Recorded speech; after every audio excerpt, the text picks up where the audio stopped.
കേരളത്തിന് മുഖ്യമന്ത്രി വേണ്ടേ കോൺഗ്രസെ? മൂന്നിലൊരാളെ തീരുമാനിക്കാൻ എന്താണ് ഇത്രയും വലിയ പ്രശ്നം?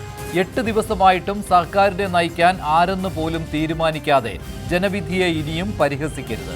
പിണറായി ഭരണം മടുത്ത ജനങ്ങൾ കൈവെള്ളയിൽ വെച്ച് തന്ന ഭരണാവസരം 3 നേതാക്കളുടെ പിടിവലിയിൽ പരിഹാസ്യമാകുമ്പോൾ അതിന് ചരിത്രം മാപ്പു നൽകില്ല. പരിചയസമ്പന്നരായ 3 കോൺഗ്രസ് നേതാക്കൾ മുഖ്യമന്ത്രി കസേരയ്ക്കായി പരസ്യമായ വടംവലി നടത്തുന്നത് രാഷ്ട്രീയ പക്വതയല്ല, ജനങ്ങൾക്ക് മുന്നിലെ ഒരു ഹാസ്യരംഗമാണ്.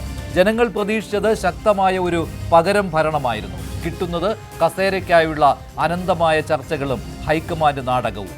ജനവിധി കിട്ടിയാൽ ഭരണം രൂപീകരിക്കുക ആദ്യ ഉത്തരവാദിത്വമാണ്. പക്ഷേ ഇവിടെ തീരുമാനമില്ല, ദിശയില്ല, വ്യക്തതയില്ല. സംസ്ഥാനത്തിന് നേതൃത്വം വേണമോ അതോ അധികാര പോരാട്ടത്തിന്റെ റിയാലിറ്റി ഷോയോ എന്ന ചോദ്യമാണ് ഇപ്പോൾ ഉയരുന്നത്. ഒടുവിൽ ഹൈക്കമാൻഡ് പോലും ലോ കമാൻഡ് റോളിലായി നിൽക്കുന്ന കാഴ്ചയാണ് കേരളം കാണുന്നത്. നേതാക്കളെ നിയന്ത്രിക്കാനോ തീരുമാനം പ്രഖ്യാപിക്കാനോ കഴിയാത്ത അവസ്ഥ. കോൺഗ്രസിന്റെ ആന്തരിക പ്രതിസന്ധി എത്ര ഗുരുതരമാണെന്ന് തുറന്നു കാട്ടുന്നു. വി.ഡി. സതീശനോ രമേശ് ചെന്നിത്തലയോ കെ.സി. വേണുഗോപാലോ ആരായാലും മതി, വീതിച്ചു നൽകിയാൽ അങ്ങനെ. ഇനിയും വൈകി ജനവിധിയെ പരിഹസിക്കരുത്.